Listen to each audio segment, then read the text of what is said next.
Good morning and welcome to BOTB HQ in Parsons Green, South West London. My name is Christian Williams, the presenter here at BOTB. And we're here this morning to judge the latest midweek car competition, which ran from the 25th of February to the 3rd of March 2021. And just before I hand over to the lawyer this morning, once again, massive congratulations to last week's winner of the midweek car competition, Mitch Ainsworth, winning a brand new Mercedes A45S AMG. And as every car in the competition comes now with £20,000, and he ticked the box for the 10, 30 grand and a brand new Mercedes A45S. Let me now pass over to Hannah Kent from Onside Law, who will oversee the proceedings this morning.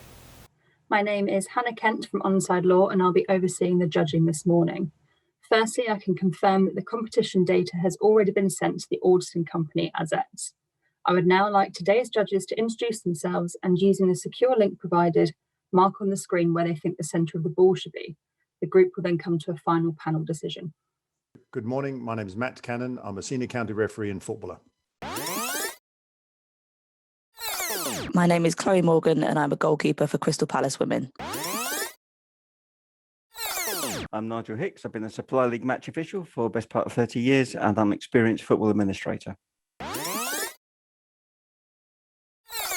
Good morning, my name's Peter Giorgio and I am a football and futsal referee.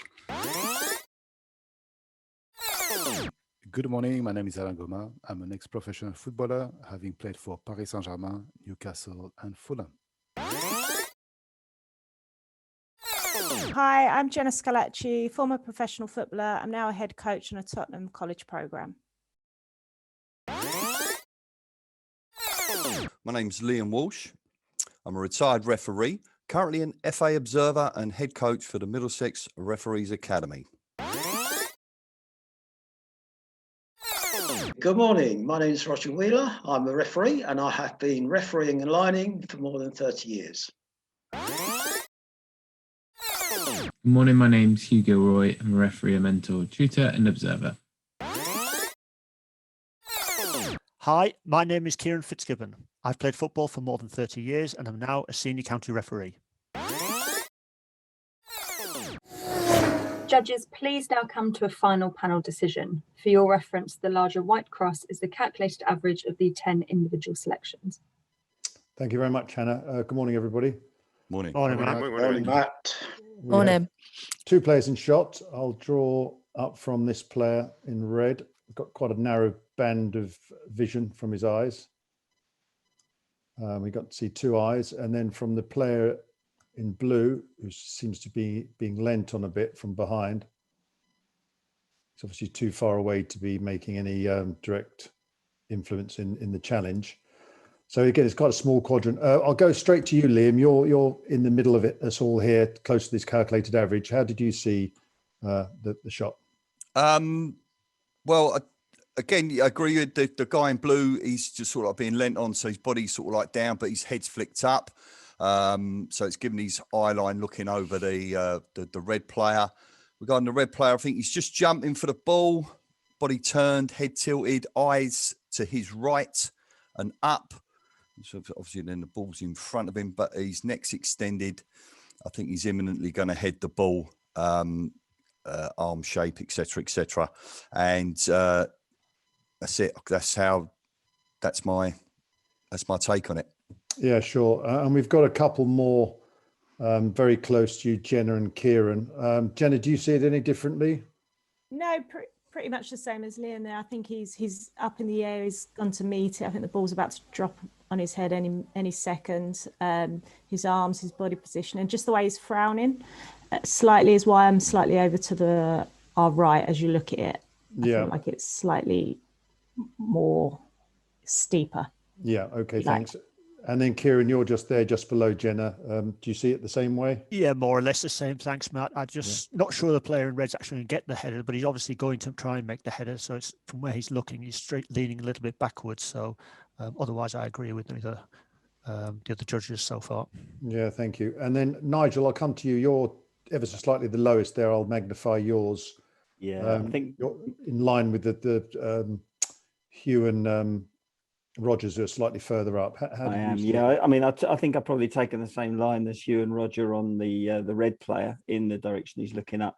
I do think his eyes are looking in slightly different directions, which is why I thought that the ball might be close, because that generally means they're looking at something very near to them. But yeah, I went low. I was taking the sight of the player in blue. I felt he was looking pretty much out 90 degrees from his face there. His eyebrows are raised, which may give him a slight look up. But yeah, that was how I took that.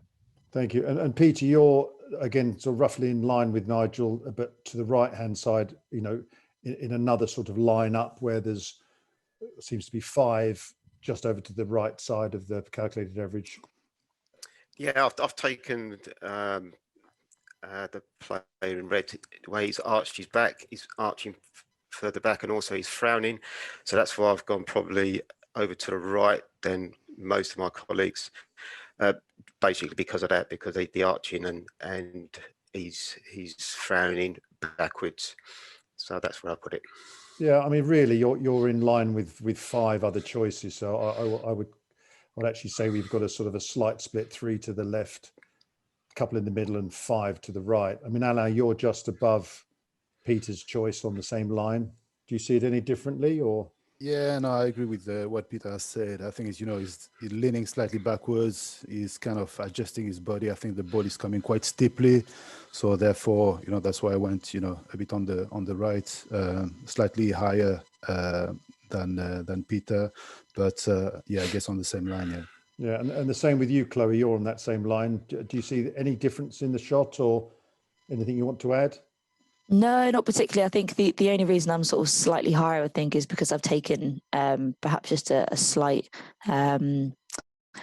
step up, I suppose, from the blue player. I think I've kind of taken that as more of a 45-degree angle. But again, on the same line as sort of, 5 of the other judges. Yeah, sure. I mean, the player in blue is obviously quite a way away from the player in red. So, it's actually quite a narrow band for a player that's so far away in the shot. So, yeah, thank you. Now, I'll come to the last 2, Roger and Hugh. Hugh, I'll take you first. You're a little bit above everybody else's here. I'll highlight yours there. How have you seen this? Yeah, not dissimilar to what Nigel was saying. I just took more from his right eye, and the fact that I felt if he was still going to meet it, because I think he's not at the top of his jump yet.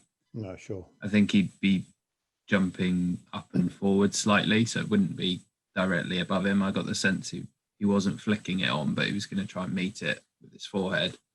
It's a slightly different one because it sort of seems to be going straight up as opposed to coming in to meet the ball. It's sort of a static jump from my perspective. Yeah, I don't disagree. I just think he's not at the top yet. So for me, he's still a little distance either for the ball to drop or him to meet it. No, sure. And then lastly, Roger, you're just below Hughes here, roughly in line with Chloe's on the right. Yeah, I don't think I can really add much more. As Hugh said, he's jumping. I sort of took his right eye, the player's right eye, as a key indicator. But yeah, it's all about just shades, isn't it? Yeah. Yeah. Okay. So I'm going to have a little play around with the calculated average. We've got, if I take Hugh and Roger out, it drops us into this slightly lower position with the magnifier encompassing us all. And then if I add Roger and Hugh back in and remove Nigel and Peters, it goes back up, but then obviously there's a clear choice outside the cluster. So again, from how we've judged this before with getting as many choices into the calculated average, is it if we keep there, we've got sort of 1, 2, 3, 4, 5 of our choices just sort of sticking out the bottom, with Nigel's only just slightly sticking out. So I am of the view that we should remove Roger and Hugh, and we're only talking about a little bit, but then the calculated average there just brings us totally inside the magnifier as the ball. And as I say, if we look at that, I think it's credible from both players, and goes along with what we've all decided that is happening in the picture with the red player coming up to meet the ball. So that's how I'd like to vote. So Chloe, are you happy to go forward with Roger and Hughes removed with this calculated average? Yes, that's fine. Okay, thank you. Nigel? Yeah, I'm happy. I'll agree. Ball's in a credible Yeah, position. thank you. Peter? Yes, happy with that.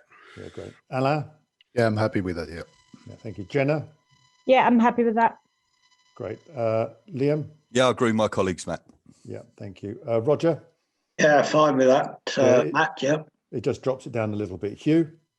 Yeah, happy with that. Lovely, thank you. And lastly, Kieran? Yes, happy with that, Matt. Yeah, great. You're very close. Okay, so Hannah, after a good debate, we decided to move forward with the calculated average with Roger and Hughes' choices removed, which brings the average down into quite a good cluster, as we've discussed. Okay, thank you. If you're all happy, then please click submit. Thank you, judges. The coordinates selected are 839 and 1101. These coordinates will now be passed to the auditing company Azets to calculate the winner of the competition, and they will then inform BOTB. That concludes the judging process. Thank you.